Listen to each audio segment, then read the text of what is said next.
Hello, everybody. Welcome today to our Q&A with the wonderful film, The Perfect David from Argentina. My name is Dino Mosquera. I'm a member of the board of director of the OUTshine Film Festival.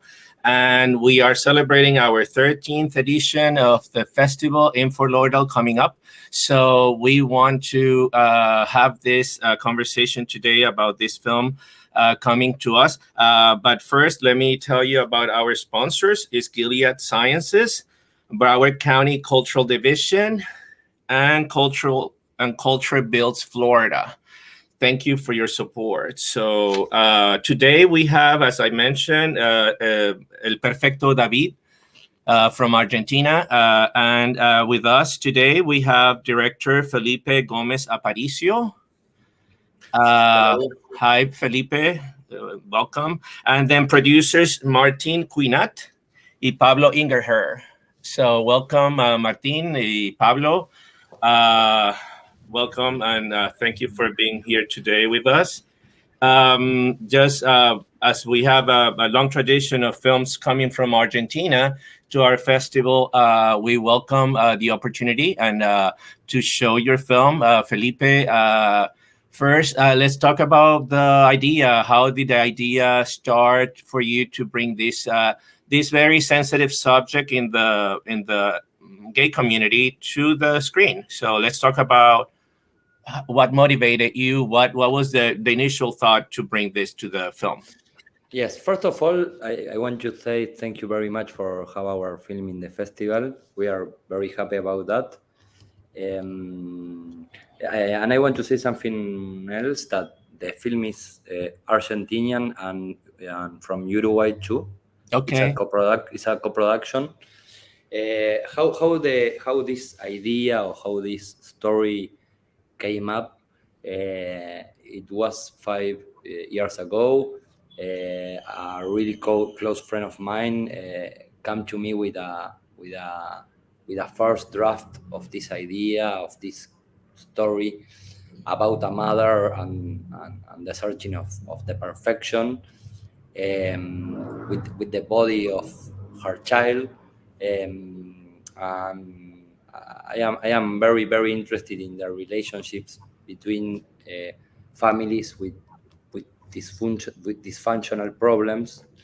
So when I found this story with Leandro Custo, who is the co-writer of the script, we start to think about how the society and the pressure of our parents, how tough could be that for a teenager as our main character called David, because our film talk about a lot of things. One of them is, of course, the problem with the sexuality in that period when you are a teenager and you are discovering what you want to do, and at the same time our character is struggling with the pressure of his mother to create with her son something like perfect. For that reason the name of the film is The Perfect David.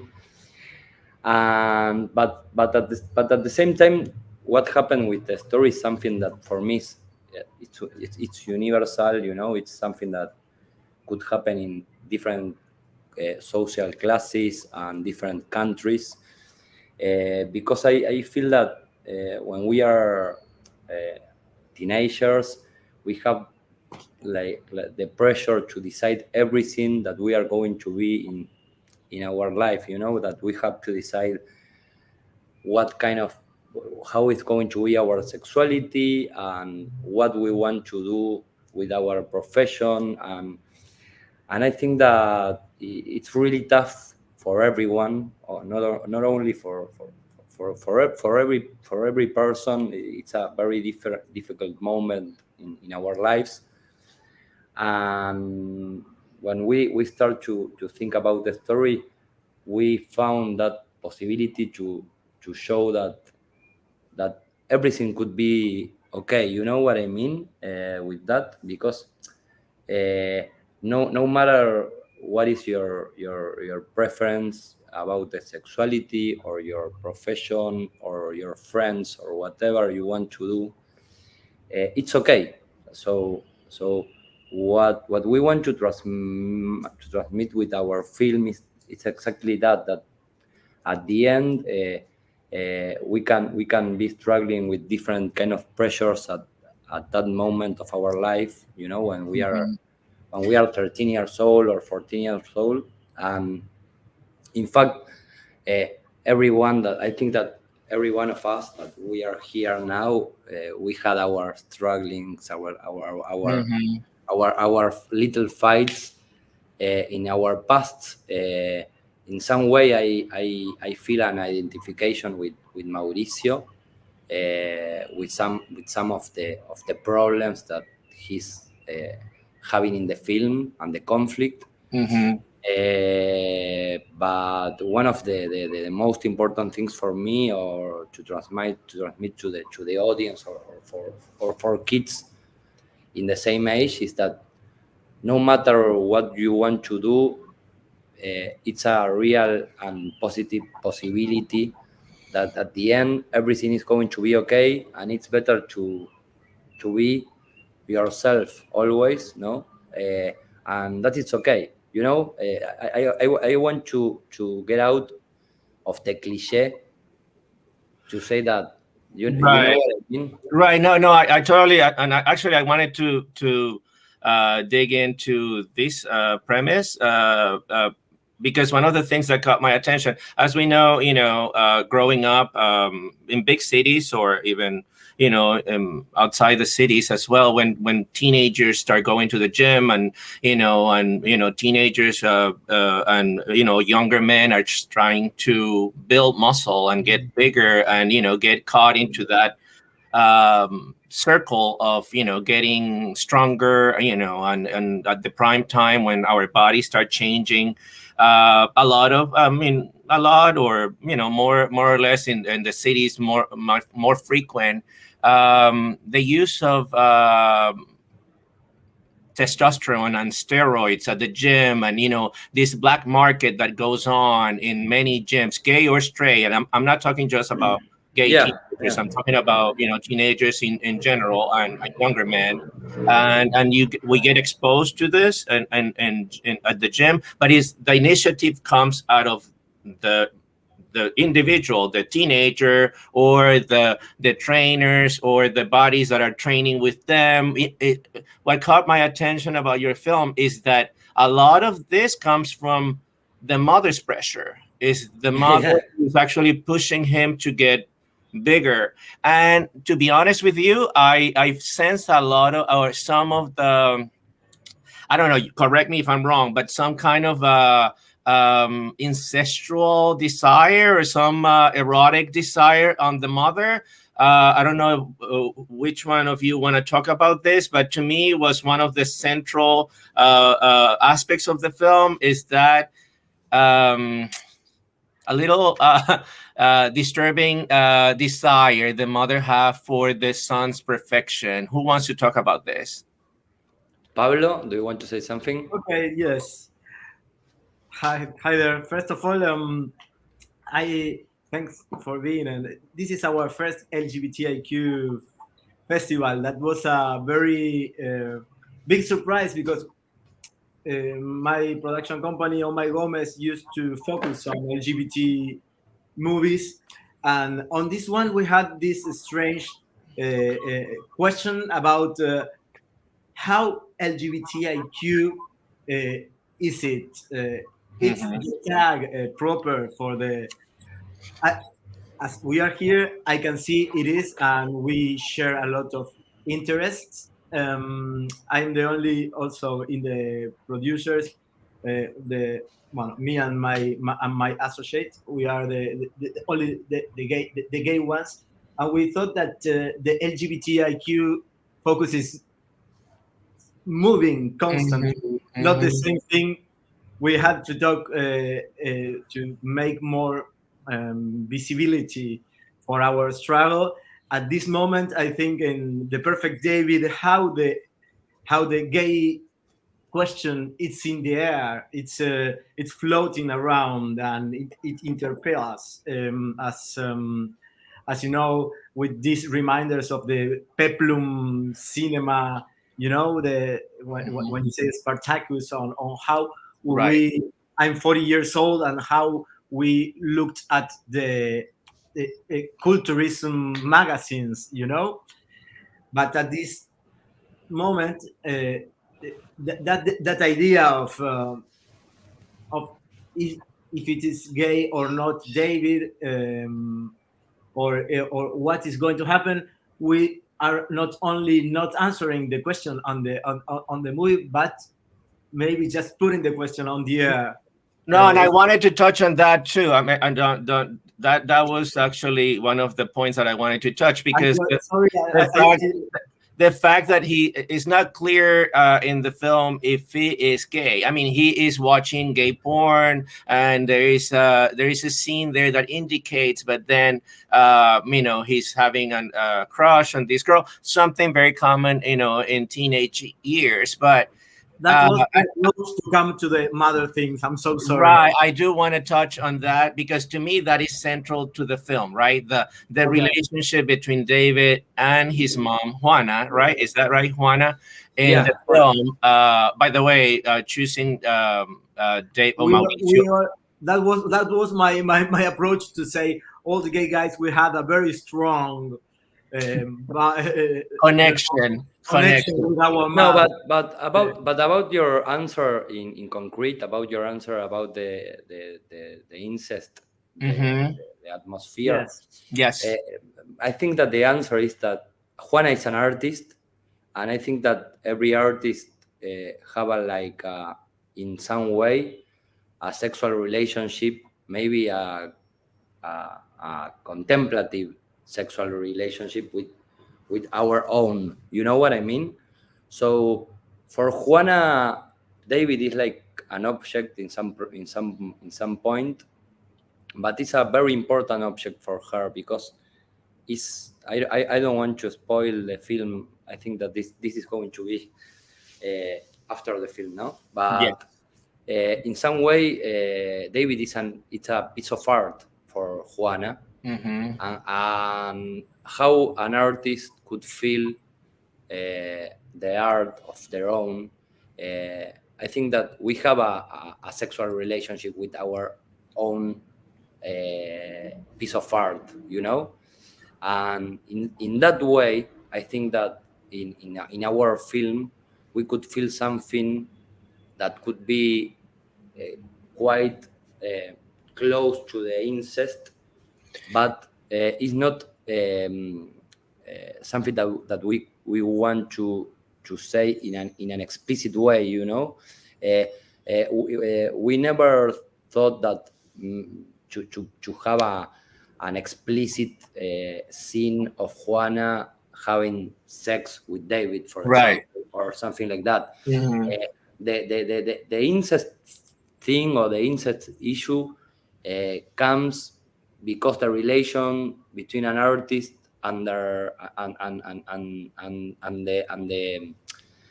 subject and the subject, exactly. Yeah. There is a line is never crossed, you know. Right. No. And in her case, I mean, more than, I mean, seeing it from that aspect of the artist and her subject comes more clear than a mother and the son, because she really doesn't treat him as a son. In fact, she's pretty cold. She's pretty and kind of hard with him, and and basically you are basically pushing your kid to inject steroids in his body. But Martin, let's talk about the selection and the casting process. How do you guys come to Mauricio as the perfect David? He's beautiful. He's perfect for this. He's gorgeous. And how do you say it in Argentina? Is this alterofilia, levantamiento de pesas? Was it physical-culturista? Was he a weightlifter, a physical culturist, or how we call it here, the bodybuilder? So was he a bodybuilder before the film? And how do you cast Mauricio in the film? So, well, Mauricio's character was the most difficult one to find for this film, of course, because he's teenager, because he had to be bodybuilded and he had to act. So it was one of the most difficult points when we start producing the film.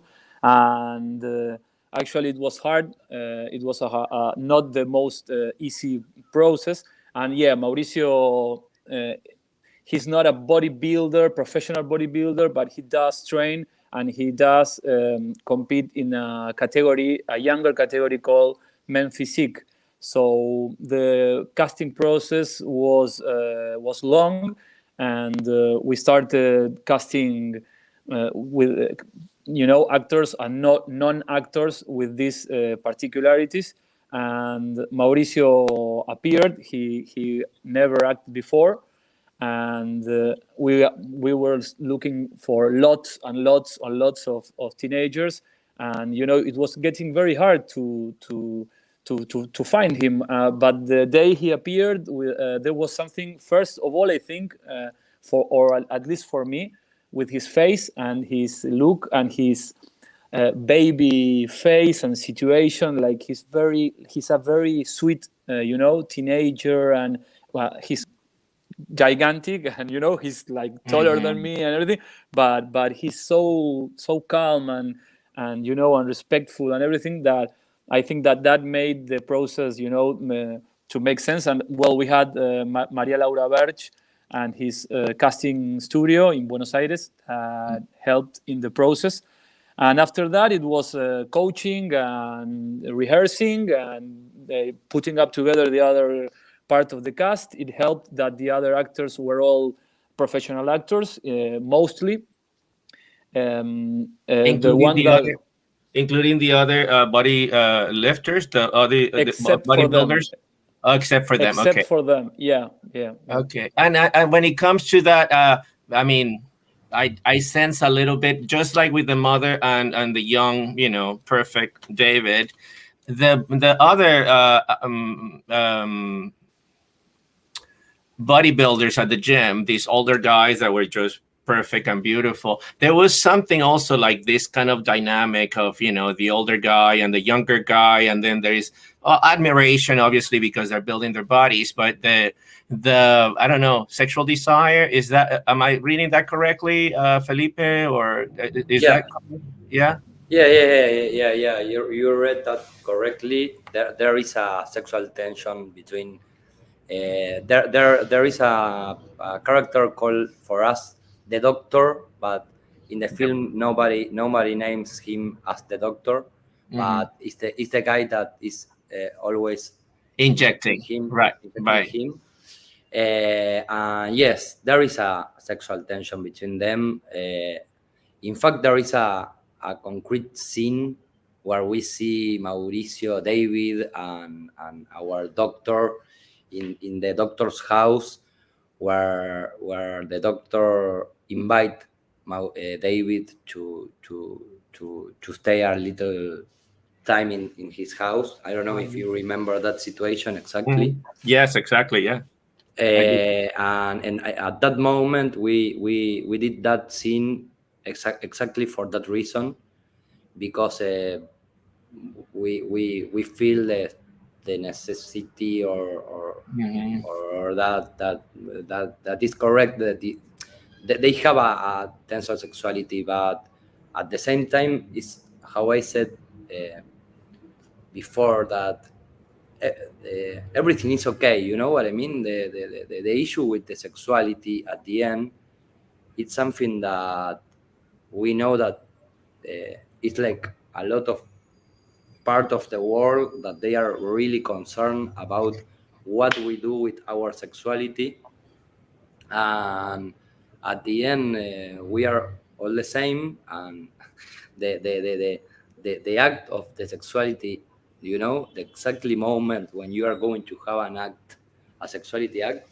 It's not. It's really important for every one of us, but what I want to try to do with the film and that tension that you perceive about David and the other guys, it's something that for me it's natural, that I want to try, or I hope to transmit that could be something natural. This part, it's another part of our sexuality. And yes, you are right. No, There is. especially very common in the gay gym. I don't Yeah. want to call it like they're only gay gyms, but there are gyms. I'm sure also in Buenos Aires, in Montevideo, in other cities around Latin America where a lot of gay guys go. So there is a lot Yeah. of that, right? So Pablo, you just told us that you are the only one in this team beside me that is also gay. So tell us about that culture of steroid users around Argentina, where you live, and is that a prevalent issue at gyms around Argentina or in Buenos Aires specifically? So There is, of course, there are things changing. My generation, I am a xennial, between X and millennials. We grew up in a very restrained culture where we have to be very manly, and there was a moment that, okay, you touched a dick, now you are gay forever. You are gonna go to the gym, you're gonna like musicals, you're gonna be that kind of way. And we thought that there was the only path for our lives. This new generation, and which also this David is part, it's a completely new generation, where that thinks about of being strong or being manly is not necessarily a value. Yes, it is still, there is some thing on the thing of big bodies, and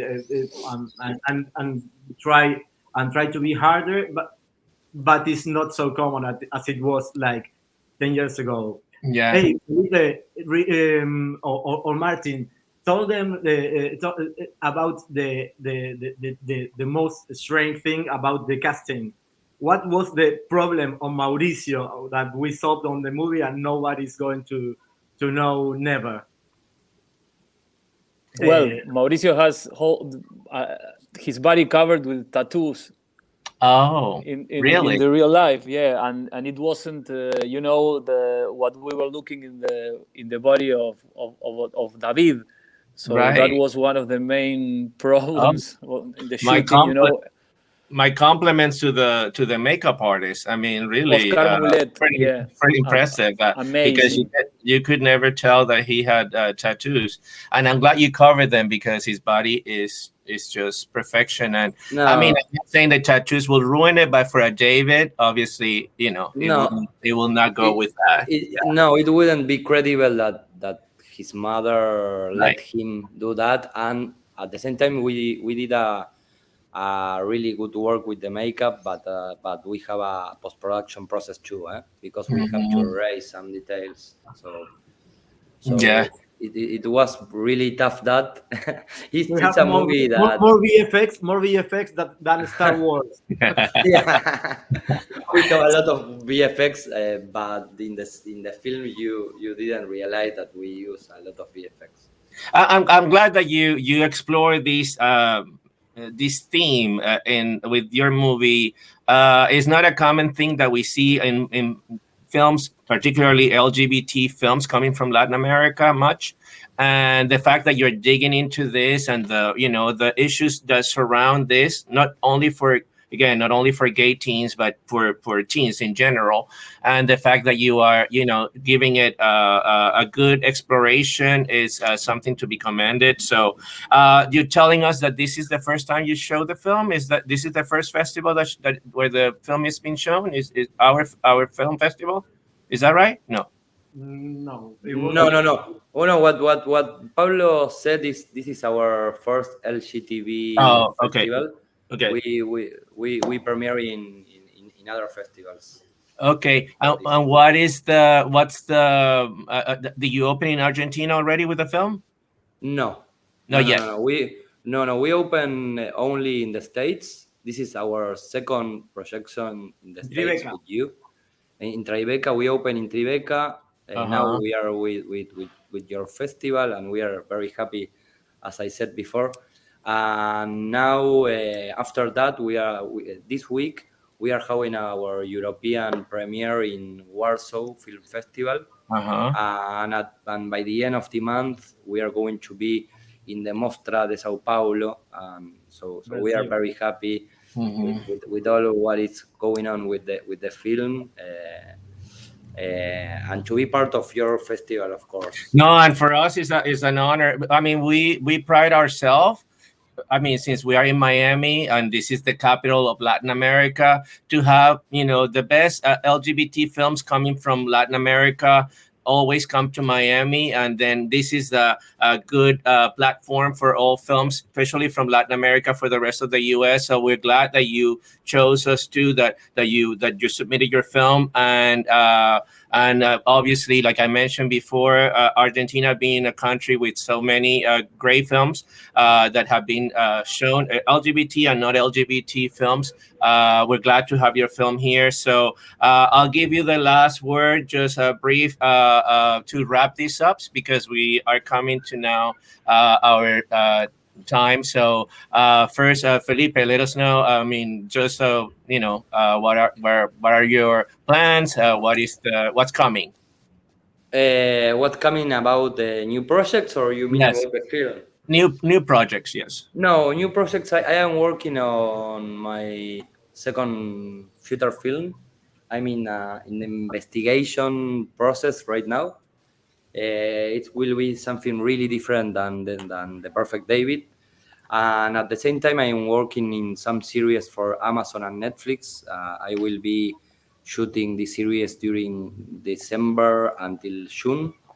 So in the middle of that, I will try to focus too in my next feature film. But for me, this project, The Perfect David, it's going to be always the special one, you know. It's my first one. I learned a lot. I learned a lot doing this. So I am very grateful to the universe to have the opportunity to do my first film. No, we're grateful to you. How about you, Pablo, Martin? What's next for you guys? Any other films you're producing? What's coming? On my Gomez films is continue focusing on LGBTIQ and diversity projects. We are co-producing with Colombia two projects. Most of them are our first works. We love to discover talent like Felipe. Wonderful. How about you, Martin? Well, we are now developing 3 films, 2 co-productions with Argentina and 1 with France, to shoot next year. And very happy with The Perfect David, with the film. Really very happy. Very grateful to be screening in your festival. It's amazing for us to be here, and thank you very much for having us. And well, we also, with my partner Fiona Pitalua, starting the preparations for our film festival in Uruguay, in Jose Ignacio, this January. So, well, a lot of things coming. Awesome. Well, thank you all for being here for this wonderful Q&A with the team from El Perfecto David, The Perfect David, and again, an Argentinian Uruguayan co-production, and showing at our film festival starting this week. You can find this also in our YouTube channel for later viewer. And again, we're going to show a trailer of the film. We want to thank you. Muchísimas gracias a los tres. Muchas gracias. Y muchos éxitos, ¿ok? Que estén bien. Nos Muchas vemos. gracias. Muchas gracias. Gracias. Gracias.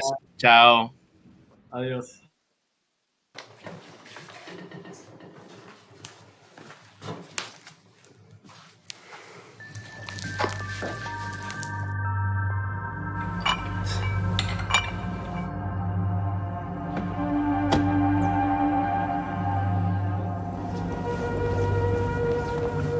Aguanto la pose, vamos. 1, 2, 3, 4.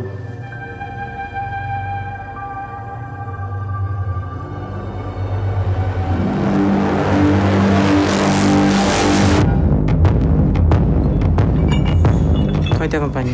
¿Otra vez? Estos días tenemos que ir juntos. Si no quiero. Che, ¿y tu hija hace negocio con todo eso? ¿Saca plata? Levantate la remera y haceme el lugar acá. Montá que ya termino, ¿no? ¿Vos venís bien? ¿Qué te pasó? No sé, me pasa. ¿No te gustó? Está muy bien. ¿Por no te quedas a tomar algo? No puedo. Quédate un rato a tomar algo. ¿Qué dijiste? ¿Qué haces, David?